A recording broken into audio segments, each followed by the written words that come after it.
Valheim has 7 major and 4 mini-bosses, and I ranked all of them from worst to absolute best based on their mechanics, music, appearance, and generally just how cool I think they are. Let me know what I got right, and most importantly, what I got wrong. Kicking things off is the first of Hildr's mini-bosses.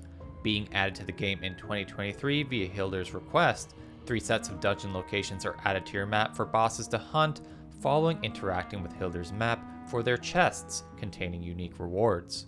Found at any of the smoldering tubes is Brena, the Black Forest's mini-boss, and easily the most straightforward of the 3 encounters. Effectively, Brena takes the same form and most of the moveset of the poison-dealing Ransom Remains, but is equipped with far more health and deals fire instead of poison. Although she does have one attack that sets her apart in her ability to slam the ground, dealing AoE fire damage. The music in the arena is haunting. I do appreciate her cackling laugh, but the simplicity of a reskinned Ransom Remains and ease of fight can't quite muster enough aura to climb the ladder and further her position on the list. Second is the game's opening boss in the Meadows, Eikthyr. No doubt the easiest main boss fight in the game, but more than makes up for it with its epic visual design and badass fight music. It very well might have a case for the best boss fight theme in the game. There is truly nothing wrong with the ease of the fight either, as the Deer boss is effectively a tutorial included to teach players the boss mechanics and introduce the first instance of magic into this mystical world, which only expands the further you progress. Their moveset is varied with standard melee attacks, but no lack of intrigue, with lightning dealing AoE to keep players on their toes. Defeating the boss too yields one of the best trophy designs in the game, and the Hard Antler, one of the most fitting boss rewards. I really appreciate in games where the item dropped from a creature is clearly an artifact of their physical makeup, rather than an arbitrary drop, as you'll see from others higher on the list. But perhaps best of all is when you place their trophy on the sacrificial stone and receive perhaps the greatest Forsaken power in the game. Upon reflection, I have hardly anything negative to say about the game's first boss, and despite that, it finds itself number 10, which only speaks to the quality of the bosses ahead. The second mini-boss and second of Hildr's to make this list is Geirrhafa, which for starters has a pretty badass name. Like Brena before him, Geir is a reskin of existing creatures in the case of a cultist, but flips his elemental orientation to frost opposed to the cultist fire, and as with Brena, has a downward AoE attack, but this time dealing frost damage. The entrance of his lair in Howling Caverns are a much more daunting and impressive frost cave, and the eternal theme hits harder than the ordinary dungeon version. Overall, Geirrhafa matches several of the points I made with Brena, but hits harder for me with its badass dungeon layout and impressive musical theme. Next up, hurts me a little, but taking the 9th spot is the swamp's Bonemass. The slow-moving blob fits nicely in the swamp as a swollen mass exuding poison gas, much like the biome's inhabitants in the blob and ooze. Let's not forget his altar in the giant skull and summoning requirement of bones to be sacrificed to an acidic sludge. Absolutely sick.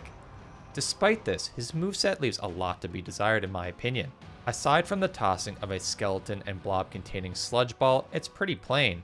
The occasional swing of his arms and gas explosions are not overly exciting compared to the moveset of the other bosses in the game. But it's more than just that, with his musical theme being one of my least favorite the game offers. On the other hand, defeating him does give a pretty sick trophy and wishbone, which I'm pretty sure you can see amongst the mass of his makeup while you fight him, which I do appreciate. Not to mention his power being most players' favorite. At the end of the day, Bonemass isn't bad, but we can do better. Next on the list is sort of a secret boss and the only mini-boss not of Hildr's request creation in Lord Reto. This boss does gain quite a few points resulting from the questing you have to do to find him. After first finding a Vegvizier at a putrid hole, a Viking must progress through 3 challenging mysterious locations protected by 2-star Chard for sword fragments concluded with the Lord himself within his tomb. The venture across the desolate biome to find the boss is what scores this one most of its points, because the boss fight itself leaves a lot to be desired. Reto is simply a reskinned but more powerful version of the Charred Warrior, equipped with the same exact moveset, just dealing more damage. Although, once defeated, he does give you the final piece for the badass Dirmwind sword, which can only be crafted once per server, assuming standard resource drop rate. However, what's shocking about this boss is he's the only one on the list not to drop a trophy, which is a huge miss in my opinion, unless the Dirmwind sword itself is intended to serve as a trophy. Still, I hope this changes before 1.0. In summary, Reto is absolutely carried not by the boss and fight himself, but more the adventure around finding him and the exclusivity of the weapon crafted from taking him down. Taking the 7th spot is the Elder, whose placement on my list varied the most in my many iterations. In some ways, you can make the argument that this is the most iconic boss in the game and actually was the first boss introduced to it, even present in the game's alpha. First and foremost, the presence of the King of the Black Forest is incredibly fitting, with the Elder taking the form of a tall, slender, ancient root. His moveset is simple, consisting of an AoE stomp for close targets, a lethal vine toss, and nuisance providing summoned roots. All simple but fitting for a game's second boss. His altar is nothing stunning, but secretly makes for one of the best base locations. However, once defeated, his trophy power is forgettable, and his drop, the Swamp Key, doesn't quite fit the rule I've established of being made from the mold of the beast, but does make up for it by providing a memorable boss fight tune. At the end of the day, I think the Elder is pretty iconic, does most things you want from a boss fight well, but can't match up to the others coming on the list. 5th and one of the most unique boss fights is the Mistlands Queen. Unlike every other boss in the game, this one has its own dungeon, only accessible after combining 9 sealed fragments into a key, ultimately unlocking access to its lair, the infested citadel, which is an incredible sight to see. Inside is naturally misty and covered in the eggs and general guck of the bugs associated with the biome. The Queen itself is massive, perhaps the physically largest boss in the game, and offers the most robust moveset of any boss. Further, the verticality of the dungeon makes for one heck of a spectacle of a duel. However, downsides do exist, with the theme music being my personal least favorite, and in many ways the fight is easier than most because you can simply leave the arena for a rest, and in general, the vestibule at its entrance is mostly safe, even leaving an opening for cheesing the boss fight entirely. Once defeated, she offers her head, a mediocre boss power, but at least her physical armor and the majestic carapace, which I find suits the boss quite well. Overall, I think that this is a pretty excellent boss that may top others' lists. Next is the game's toughest challenge in the desolate Ashlands in Eikthyr. His entrance might be the game's most memorable, crashing in from the sky, and his summoning as a result of ringing of bells is just so satisfying. As he lands, you're in one hell of a fight with a moveset that rivals the Queen in its absolute variety but vastly more lethal. His arena is pretty cool too, resembling that of a smaller version of the Roman Colosseum, but don't get too attached, as I don't think I've ever fought Eikthyr and had his arena survive the battle. One interesting thing about this fight that's not common across the others is he has 2 distinct boss phases, with the summoning of weaker green shard occurring roughly halfway through combat. Moreover, the musical theme is absolutely killer, maybe sliding in as my second favorite, only behind the #1 boss on my list.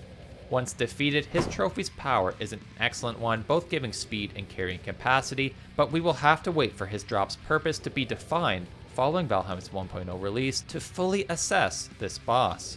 For now, Eikthyr stands as one of my favorites, with room to advance further up the list. Starting the top 3 is the last of Hildr's mini-bosses and easily the best in Zil and Thunger. For starters, the Sealed Tower is by far the most unique of the boss's dungeons, not being a reskin of an existing, but a brand new adventure to take on. In fact, the first time I encountered these was on accident without having first found Hildr. You can only imagine my surprise. Before even getting to the boss, you need to first scale its outside before descending its many levels of fueling before taking on the pairing in the dungeon's basement. This boss is incredibly unique, actually consisting of 2 beings in the dangerous Shaman Zil riding the incredibly strong Thunger. Naturally, together they possess the moveset of both the Plains Feeling Shaman and Berserker, making for a challenging fight in such close quarters. The Sealed Tower theme is epic too, and like Eikthyr, the fight has 2 phases, with once Thunger is defeated, you must overcome the remaining Shaman in Zil, being rewarded with a trophy for each. By considering the adventure that is the dungeon itself, the 2-phase boss, and general flavor of a shaman riding Berserker, this boss firmly secures the 3rd spot. Number 2, in a boss fight that has grown on me over the years, is the duel with the Dragon Queen Motor. I mean, what can I say about this one? How about, well, you're fighting a dragon. What more can you want?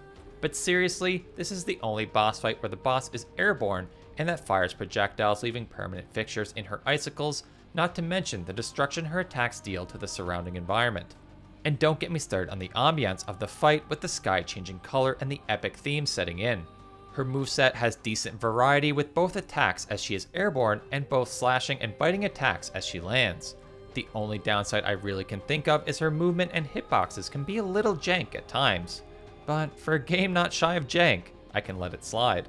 Let's not forget how you summon her too, bringing her children forth to almost taunt her out of hiding through the threat of her young, super badass.